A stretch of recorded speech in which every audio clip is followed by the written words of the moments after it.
Plate उठाई, गए खाने के सामने देखा तो गुलाब जामुन खत्म, पनीर खत्म, 2 पूड़ी भगोले में पड़ी थी। उसके बाद हेलो जी guys, welcome back to my YouTube channel. और भाई साहब गए थे शादी में और पकड़े गए मास्टर जी के रिटायरमेंट फंक्शन में। कैसे हुआ ये जादू। तो एक दिन मैं और मेरे दोस्त ऐसे घूम रहे थे जैसे घर से निकाल दिए गए। अच्छा। हालांकि जेब में पैसे थे पर खर्च करने नहीं थे क्योंकि किसी और के थे। और हम दोनों का एक ही सिद्धांत है, जब फ्री में मिल जाए फिर पैसे क्यों ही खर्च करने भाई साहब। ताले तू। तभी मेरे दोस्त ने चारों तरफ देखा और धीरे से मेरे कान में आकर बोला, भाई एक जुगाड़ बताऊं।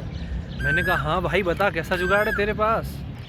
तो उसने बोला चलो आज किसी की शादी में चलते हैं और ऐसे ही खाना खा कर आते हैं। हालांकि मेरा मन तो कम था पर उसने कहा शादी में होंगे गुलाब जामुन, पनीर, काजू कतली और ऐसी ऐसी कई मिठाइयाँ।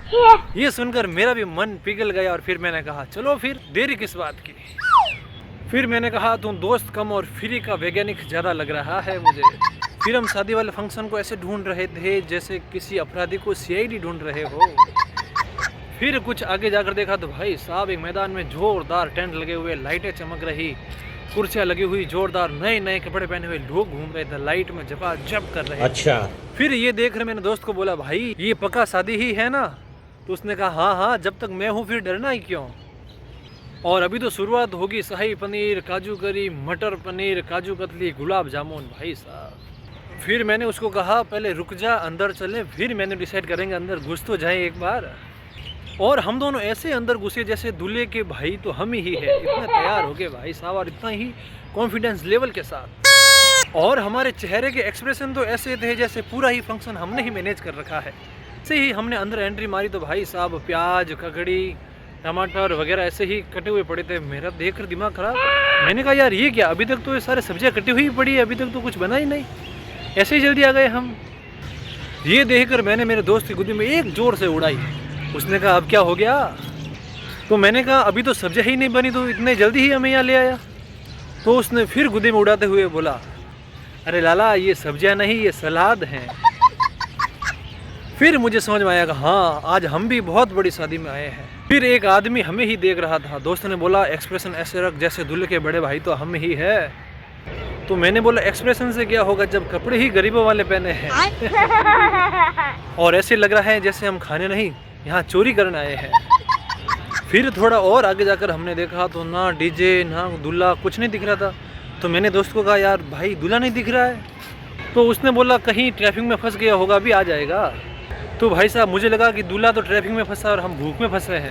इतनी ही देर में हमारी नज़र गई खाने के उस काउंटर पर और हम खाने को ऐसे देख रहे थे जैसे बिल्ली दूध को देखती है। फिर दोस्त बोला भाई धीरे से जल्दी प्लेट उठा नहीं तो जान जाएंगे कोई हमें।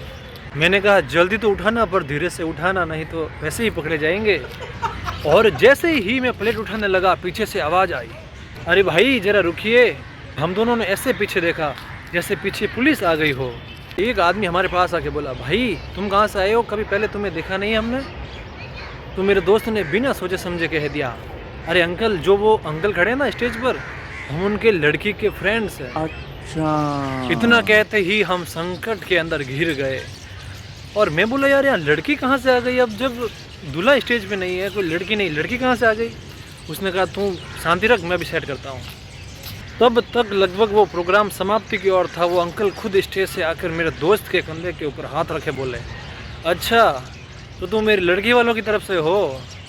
इतना बोलते ही मेरी दोस्त की हालत ऐसे हो गई जैसे मोबाइल की बैटरी 1% पर आ गई हो।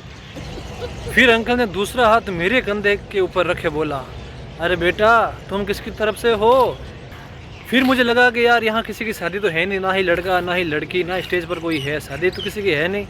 मेरे दिमाग में इतने फास्ट आइडिया घूम रहे थे जैसे गर्मी में पंखा 5 नंबर पर घूमता है। और भाई साहब इतने में ही मैंने कह दिया अंकल मैं तो टेंट वालों की तरफ से हूँ। अंकल बोले अच्छा तो तुम टेंट वालों की तरफ से हो। मैंने बड़े गर्व से कहा हाँ जी अंकल टेंट वालों की तरफ से मैं ही हूँ।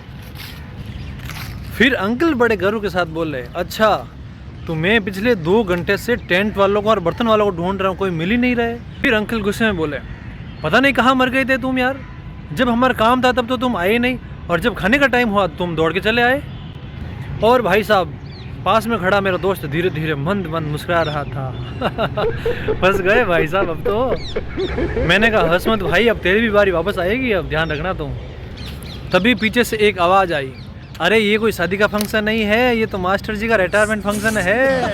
इतनी सी बात सुनकर हम दोनों के चेहरे ऐसे उतर गए। मैंने दोस्त की तरफ देखा और दोस्त ने मेरी तरफ देखा और हमारे चेहरे ऐसे हो गए थे भाई साहब जैसे हम दोनों गलत एग्जाम सेंटर पर पहुंच गए। अंकल बोले चलो कोई बात नहीं, लेट ही मिले पर तुम आ तो गए, तो कुर्सियाँ सही जगह लगा लो, समेट लो सारा लगभग धीरे धीरे।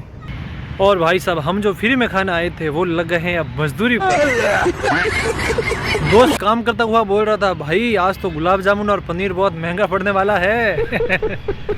हम कुर्सियाँ सही जगह लगा ही रहे थे और पीछे से कोई बोले, अरे ये टेंट वाले कोई नए हैं क्या? तब कोई पास में बोला, हाँ हाँ टेंट वाले ही है। तो हमने कहा यार अगर हम सच में टेंट वाले ही होते तो कम से कम पैसे तो मिलते काम के और खाना भी तो फ्री में मिलता। फिर भाई साहब 2 घंटे लगातार काम करने के बाद अंकल ने कहा चलो कोई बात नहीं टेंट वाले भैया खाना खा लो।